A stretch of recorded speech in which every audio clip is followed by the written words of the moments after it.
നെല്ലിയാമ്പതി പൊള്ളാച്ചി റൂട്ടിൽ സർവീസ് നടത്തിയ ബസ്സിലെ ഡ്രൈവറായിരുന്നു ചെന്താമര. പ്രണയവിവാഹമായിരുന്നു ഇയാളുടേത്. സ്വന്തം വീട് സദാസമയവും പൂട്ടിയിട്ടിരുന്ന ഇയാൾ കടുത്ത അന്ധവിശ്വാസിയും സംശയരോഗിയുമായിരുന്നുവെന്നാണ് അയൽക്കാർ നൽകിയ മൊഴി. ഭാര്യ പിണങ്ങിപ്പോയതിന്റെ വൈരാഗ്യത്തിൽ അയൽക്കുടുംബത്തിലെ 3 പേരെയാണ് ഇയാൾ ക്രൂരമായി കൊലപ്പെടുത്തിയത്. സംശയവും അന്ധവിശ്വാസവും മൂലം നടപ്പിലാക്കിയ ഈ പൈശാചിക കൊലപാതകം അപൂർവങ്ങളിൽ അപൂർവമായ കേസുകളിലൊന്നാണ്. കേരള ചരിത്രത്തിൽ തന്നെ ആദ്യമായാണ് ഇരട്ട ജീവപര്യന്തം തടവ് ശിക്ഷ അനുഭവിക്കുന്ന ഒരു കുറ്റവാളിക്ക് വീണ്ടും ഒരു ഇരട്ട കൊലപാതക കേസിൽ വധശിക്ഷ തന്നെ വിധിക്കപ്പെടുന്നത്. പാലക്കാട് 4ാം അഡീഷണൽ സെഷൻസ് കോടതി ജഡ്ജി കെന്നത്ത് ജോർജാണ് കേസിൽ അർഹിച്ച ശിക്ഷ തന്നെ വിധിച്ച് വിധിന്യായം പുറപ്പെടുവിച്ചത്.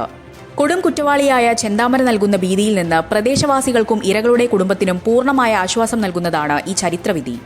നെന്മാറ പോത്തുണ്ടി തിരുത്തമ്പാടം ബോയൻ കോളനിയിൽ താമസക്കാരനായ ചെന്താമര ആദ്യ കൊലപാതക കേസിൽ ജാമ്യത്തിലിറങ്ങിയ ശേഷമാണ് ആസൂത്രിതമായി 2 പേരെ കൂടി ക്രൂരമായി വധിച്ചത്. അയൽവാസിയായ സജിതയെയാണ് ചെന്താമര ആദ്യം കൊലപ്പെടുത്തിയത്. ഈ കേസിൽ അറസ്റ്റിലായി ജയിലിലായ ഇയാൾ പിന്നീട് ജാമ്യത്തിലിറങ്ങി പ്രതികാരം തീർക്കുകയായിരുന്നു.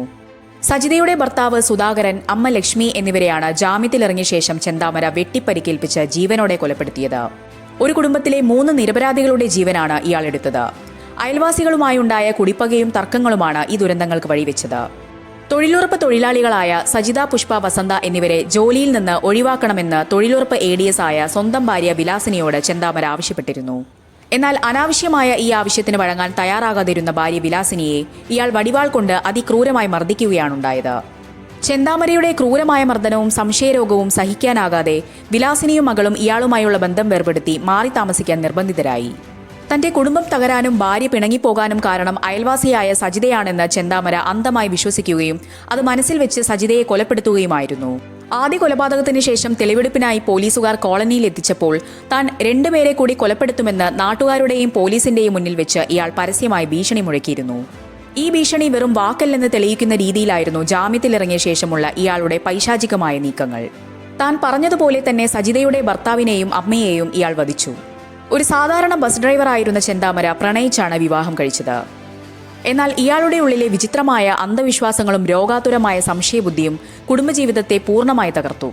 സ്വന്തം വീടെപ്പോഴും അടച്ചുപൂട്ടി പുറത്തുനിന്നുള്ളവരുമായി യാതൊരു ബന്ധവുമില്ലാതെ കഴിഞ്ഞിരുന്ന ഇയാളുടെ അസാധാരണമായ പെരുമാറ്റം അയൽവാസികളിൽ എന്നും വലിയ ഭയം സൃഷ്ടിച്ചിരുന്നു. ജാമ്യം കിട്ടി പുറത്തിറങ്ങിയാൽ ഇനിയും ചോരയിറ്റിക്കുന്ന കത്തിയും വടിവാളുമായി ഇയാൾ ഇറങ്ങുമെന്ന കാര്യത്തിൽ സംശയമില്ലായിരുന്നു. അതിനാൽ തന്നെ വധശിക്ഷ ഒഴികെയുള്ള മറ്റേതൊരു ശിക്ഷയും ഇയാൾക്ക് കുറഞ്ഞു പോകുമായിരുന്നു. ഇരട്ട ജീവപര്യന്തം ശിക്ഷ അനുഭവിച്ചുകൊണ്ടിരിക്കെ തന്നെ വധശിക്ഷ വിധിക്കപ്പെട്ട ഈ വിധി ക്രൂരരായ കുറ്റവാളികൾക്ക് മുന്നറിയിപ്പും നീതിന്യായ വ്യവസ്ഥയോടുള്ള ജനങ്ങളുടെ വിശ്വാസം ഊട്ടിയുറപ്പിക്കുന്നതുമാണ്.